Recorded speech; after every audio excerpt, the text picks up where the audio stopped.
si je sais que l'amour, c'est en moi je vais le trouver, donc je peux me le donner. Mais si je crois que c'est quelqu'un d'autre qui peut me donner l'amour, Donc, il faut déjà changer il faut changer ce cet principe. état d'esprit. Il faut changer que le principe que c'est pas quelqu'un d'autre qui va me donner l'amour. C'est à l'intérieur de moi que je cherche l'amour. Tu vois? Et à partir de ça, ben, il y a plein de techniques comme la méditation. En fait, trouver l'amour à l'intérieur de soi. Trouver l'amour à l'intérieur de soi, c'est quelque chose de simple. Hein. C'est lorsque tu sais que lorsque je ressens, par exemple, je ressens un bonheur, quel que soit l'événement qui me donne du bonheur, c'est que je ressens à l'intérieur. Quand j'ai une satisfaction, je le ressens à l'intérieur. Donc si je le ressens à l'intérieur, pourquoi avoir des choses, pourquoi je vais chercher des choses d'extérieur, je vais directement à la source. On ne nous enseigne pas ça. J'essaie d'enseigner depuis quelques années ça à quelques personnes qui veulent bien. Qu'elles le veulent. Hein? Faut qu'elles le veulent. Il y en a qui essaient, après avoir cassé, tu sais, après avoir échoué à la recherche du bonheur, un moment tu te fais comme un animal qui s'est essoufflé et tu te dis que le bonheur se trouve à l'intérieur. Tu lis quelques livres, les gens lisent quelques livres et après ça ils se disent que C'est bon. il faut que je trouve quelqu'un qui m'apprenne à trouver ce bonheur. Et donc de plus en plus je pense que quand même on s'interroge, même si on n'y arrive pas, on s'interroge. Parce que il y a quelques années, quand j'ai commencé par exemple, j'ai commencé le yoga,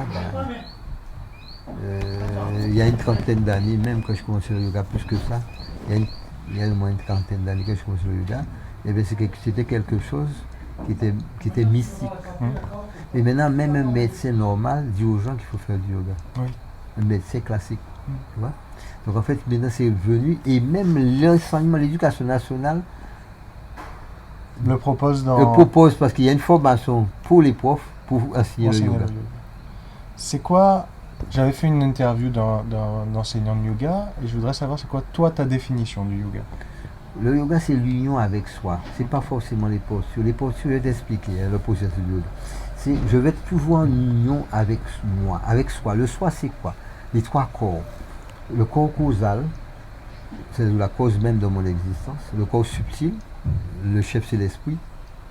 Et je dirais et le corps grossier. Le corps grossier, pourquoi du corps grossier? C'est parce qu'il y a le corps physique et le subconscient. C'est-à-dire que il faut savoir que les impressions du subconscient se logent dans le corps physique.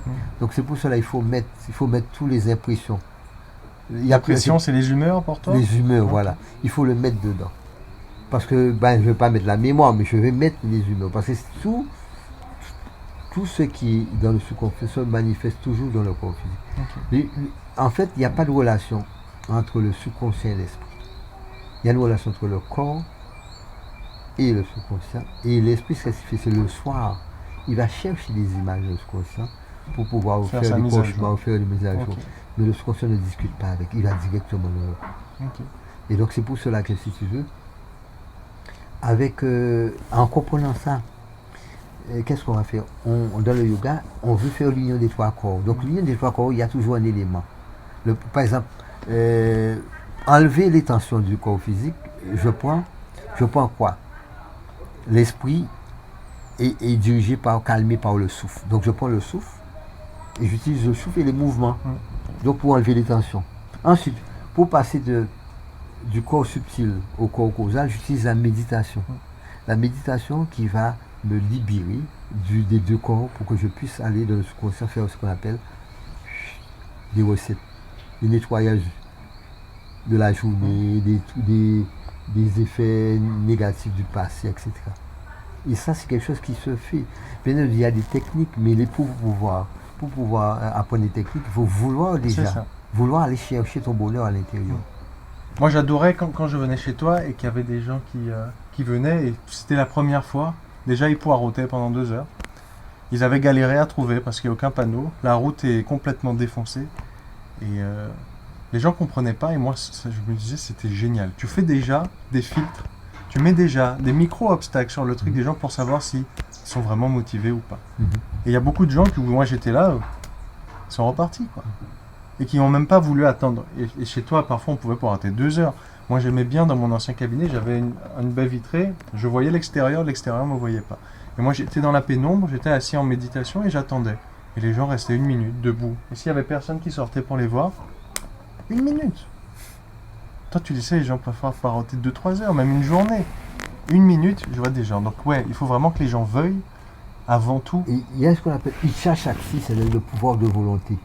Tu dois avoir, pour n'importe quel domaine, il faut avoir la volonté. C'est la base, je veux m'en sortir. Mais quand tu viens, parce qu'il y avait un maire qui était venu me voir un jour. Et il avait fait son chauffeur l'amener. Et le chauffeur me dit, j'étais occupé. Ah, fini, parce que tu sais ça, un patient, tu te dis peut-être une demi-heure, 1 heure, après tu rencontres plein d'autres problèmes, donc tu passes plus de temps avec le patient. Et le chauffeur me dit, mais si monsieur le maire, là, il ne peut pas attendre. J'ai dit, ben s'il ne peut pas attendre, de se casser. Et le maire entend ça, il a dit, non, j'attends. Hein. Mais je vois ton chemin qui est défoncé, tu ne veux pas que je le fasse pour toi, que j'envoie. J'ai dit non. Pour l'instant, je ne veux pas de faveur, c'est toi qui as besoin de moi, je n'ai pas besoin de toi. Hein? Et si tu veux, c'est ce truc-là qu'on ne sait pas faire, c'est avoir la patience. Oui, mais il faut que le thérapeute accepte, il y a beaucoup de thérapeutes. C'est pour ça qu'aujourd'hui, moi par exemple, ça fait 1 an et demi que je ne fais plus d'ostéopathie. C'est ma formation initiale et c'est quelque chose que je trouve génial et je ne le fais plus parce qu'aujourd'hui, l'ostéopathie, c'est devenu... Je vais le voir quand je suis fracassé et que je suis en deux complètement... Et après ça, je reviendrai encore. Je reviens dans 1 an, quand je serai fracassé. Et je suis aucun conseil. Mais après, et pendant 1 an, ne me dis rien et je vais continuer de taper ma tête contre les murs. Et si tu veux, les ostéos, même moi compris en fait, on a accepté de faire ce genre de séance parce que tu avais la consulte à 70, à 60. Donc les gens continuent. Donc on a validé ce mauvais fonctionnement de la part des patients. Et je pense qu'il faut que le thérapeute accepte aussi de dire, comme tu dis, tu as besoin de moi, mais moi, je n'ai pas besoin de toi et je suis prêt à gagner peut-être moins pour pouvoir gagner ce truc. Exactement, je suis d'accord. Je préfère gagner moins, mais faire un bon travail. Ouais. Ça m'arrive d'envoyer des gens voir un médecin allopathe. Ouais. Quelqu'un vient avec sa cigarette, il vient et tu sens il boit l'alcool, il boit la viande, je dis, tu t'es trompé d'adresse. Il vient pour un diabète, je dis, tu t'es trompé d'adresse parce que pour guérir ton diabète, je vais tout changer. Ah ben, il faut que tu ailles voir un diabétologue. C'est tout. Si par contre tu veux savoir, tu veux enrayer, tu veux changer, parce que le diabète, ça correspond à une hygiène de vie. Diabète de type 2, on est d'accord. Quel que soit, le type 1 se guérit aussi, tous les deux, monsieur. Oui, mais je pense que pour la malformation de ton pancréas sur le diabète d'un type 1, tu as plus de boulot sur on va dire, ça revient à ce que tu disais tout à l'heure, c'est définitif et c'est jusqu'à la fin de ta vie que tu enrayes le truc, quoi. C'est-à-dire que je l'ai enrayé. C'est ça. C'est-à-dire que la personne sera en régime. À vie. Tu vois? Mais être en bonne santé. Et quand je dis un régime, c'est-à-dire que la personne ne sera pas en régime, une hygiène de vie. Parce que moi, par exemple, je prends un exemple, tout simple. Hein. Tu vas faire manger, par exemple, une sauce avec du mouton, d'accord? Avec des pâtes. Tu vois, avec du merguez, tout ça, même si je n'ai pas le diabète, je ne veux pas le prendre. Pour moi, c'est dégueulasse. Donc, il faut simplement réveiller la conscience de quelqu'un, de savoir que ce qu'il mange, c'est dégueulasse. Tu vois? Ben, j'ai dit du mal. Il y a une dame qui est venue me voir. Mais les gens ne se rendent pas compte parce qu'on ne dit pas ça. Elle a la fibromyalgie. Je lui dis qu'il ne faut pas manger de gluten.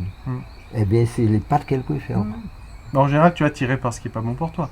Mais c'est comme ça, en Ayurveda. En Ayurveda, le corps est toujours attiré par ce qui n'est pas bon pour toi. Et c'est après, quand la maladie est devenue au top, le corps commence à dire, je ne veux plus ça. Mais quand il est déjà à l'extrême. Un moment, le corps se défend, un moment. Il se défend, il vomit les choses que tu donnes, il se défend. Mais quand il se défend, c'est parce que c'est très grave, la vie. Et d'ailleurs, je voulais te poser cette question. Si on peut le décrire avant que je pose cette question, c'est en Ayurveda, on décrit les doshas, c'est-à-dire les éléments qu'on retrouve dans l'univers, qu'on a aussi en certaines compositions en nous. C'est normal. On a des prédominances et il y a un équilibre à trouver. Est-ce que tu peux définir un peu les doshas, selon ton point de vue? Alors, il y a les doshas, nous on les appelle doshas, et on a trouvé une traduction qu'on appelle humeur biologique, c'est-à-dire que c'est des énergies, d'accord, qui sont à l'extérieur et qui se manifestent. Une fois l'énergie manifestée dans le corps pour te constituer à partir des 5 éléments, les 5 éléments de la nature, c'est-à-dire l'éther, l'eau, le feu, l'air, d'accord, et la terre. Une fois que tout est constitué de ça, en fait. Ce qu'on appelle la terre, c'est les oligo-éléments en fait. Hein. Donc une fois que c'est dans la nature et que ça se manifeste pour former avec l'enveloppe qu'on appelle le kocha, l'enveloppe physique, et une fois que ça s'est manifesté, ça devient dosha. D'accord? Les 5 éléments deviennent dosha parce que ils se sont manifestés, ils se sont installés dans le corps. Donc si tu veux, cette énergie-là devient des humeurs parce que ça arrive. Par exemple, le mental. Le mental, il est sensible à tout ce qui est impulsion nerveuse. Et bien ça se voit pas. Par exemple, tu dis à un médecin que j'ai mal à la tête, s'il n'y a pas de physiquement, il n'y a rien, il ne verra pas ça. Oui, Il est obligé de croire que tu dis. Tu diras par exemple, comme j'ai des douleurs, par exemple là, j'ai des spasmes, Oui, mais si à la radio, il n'y a rien, pour lui, il n'y a il n'y a rien. rien. Donc tu vois, donc c'est ce qu'on appelle la partie la plus subtile qu'on appelle l'éther. L'éther est responsable de tout ce qui est mouvement subtil dans le corps. Ensuite,